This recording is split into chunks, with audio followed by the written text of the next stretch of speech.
just speaks to the effectiveness of what we have going on here. They are critical in the fight against wildfires, and they've been busy this summer. Tonight, a closer look at Washington's air assets fighting fires from above. Scattered thunderstorms return to the forecast tomorrow, but we're talking a hot, sunny weekend ahead. Mr. Lassie did have a PBT of .120, nearly twice the legal limit. A local man arrested accused of being under the influence when he hit a 6-year-old boy on a sidewalk and then slammed into a home. Details on the case tonight. Good evening and thank you for joining us for the KREM 2 Night Report. I'm Mark Hanrahan. Tonight, a 6-year-old boy is in the hospital and a 69-year-old man is behind bars accused of being under the influence when he drove into the boy and then to a home. KREM 2's Connor McAvoy tells us more tonight. Right behind me is the home where the car eventually crashed into. You can still see some pretty significant damage to the exterior, but its owner and other neighbors are just hoping for the 6-year-old's recovery after the crash. Court is particularly concerned about the safety of the community. Dressed in a yellow jail jumpsuit, 69-year-old John Lassie faced a judge this afternoon charged with vehicular assault. Deputies say he was behind the wheel of this Jeep Tuesday night. Investigators say several people called 911 after Lassie hit a parked car in a driveway, then a child who was on the sidewalk before slamming into this home near Calvin Road and Wellesley Avenue. The collision significant enough that responding deputies told Lassie to get out of the truck and not try to drive out of the fear the home would collapse. Deputies say he didn't listen and at one point fumbled around and tried rolling his window up. Lassie, they say, admitted to drinking 4 or 5 beers that night, but nothing for an hour and a half prior to the accident. A sobriety test proved he was under the influence. Mr. Lassie did have a PBT of .120, nearly twice the legal limit. The judge also noted Lassie had 3 prior DUI convictions as far back as 2007. The 6-year-old is being treated for serious injuries at Sacred Heart, including a cut on his face, internal bleeding, and a fractured pelvis. Lassie remains in Spokane County Jail with a bond of $100,000. His next court date is scheduled for August 19th. Connor McAvoy, KREM 2 News. Just in this past week alone, People's Park in Spokane has seen 2 separate fires. The Spokane Fire Department sent out a press release on Monday saying witnesses reported seeing a person of interest in the area, described as a white man in his mid-60s to mid-70s, driving an orange sedan, possibly a Kia. It makes me worried, like, how did that happen? When did it happen? I didn't hear about it if I was down here yesterday and now all of a sudden it's here. It is something that every day it's kind of like something new down here.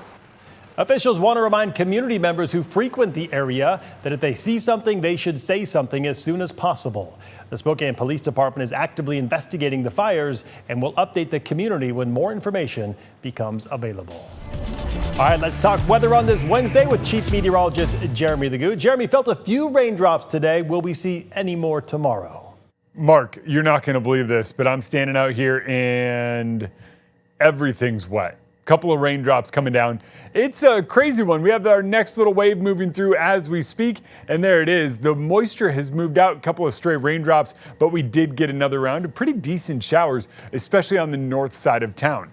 Up toward Deer Park, Newport, you're in it as we speak. Sandpoint, Rathdrum, Athol, Coeur d'Alene, it's headed your way and likely going to hit here in the next little bit. Moves through overnight though. Tomorrow, we have another round of showers and even some thunderstorms on the way. Those start in the middle of the day, and notice they fire off in northern Washington and down in the southern panhandle.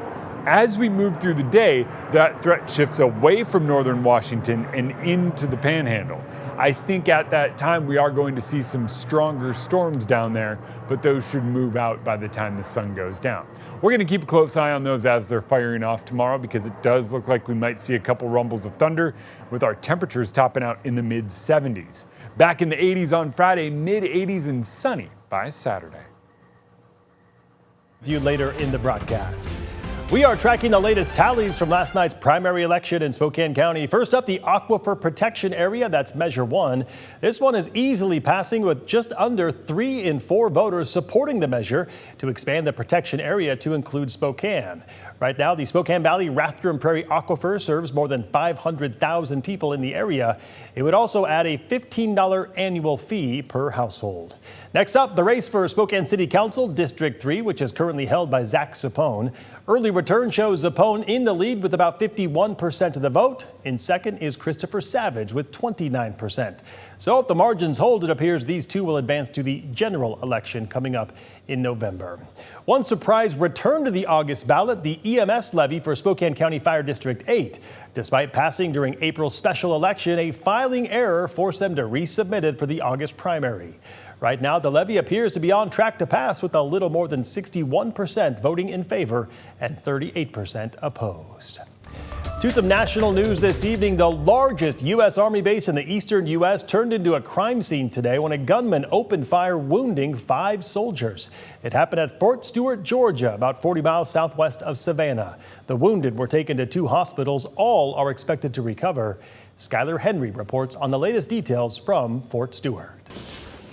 Cell phone video shows soldiers rushing from their barracks. They have an active shooter on Fort Stewart. Just before 11 this morning, calls came in for help at the Army garrison on the north side of Fort Stewart. 40 minutes later, it was all over. They're also advising one shooter is in custody. Military investigators identified the suspected gunman as 28-year-old Cornelius Radford, an active duty Army logistics sergeant who has never been deployed overseas. The shooting occurred at the soldier's place of work. It did involve his co-workers. We're still not certain about the motivations, but again, he's been interviewed by Army investigators, and we believe we'll gain more information here shortly. According to Brigadier General John Lubis, soldiers tackled the gunman to stop the attack. These soldiers, without a doubt, prevented further casualties. The 5 wounded soldiers were transported to a hospital on base. 3 required surgery. All are expected to make a full recovery. Fort Stewart is the largest U.S. Army base east of the Mississippi River, covering roughly 450 square miles.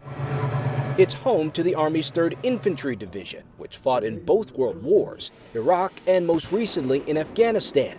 More than 10,000 soldiers, family members, and civilians live on base. Radford was arrested in May for DUI. He has been interviewed and is awaiting a charging decision in confinement. Skylar Henry, CBS News, Fort Stewart, Georgia. All right, don't go to bed just yet. Multiple fires continue to burn in the area tonight. An update on evacuation levels later in the show. But first, we'll take a look at critical tools in the fight against wildfires. More on Washington's air assets coming up.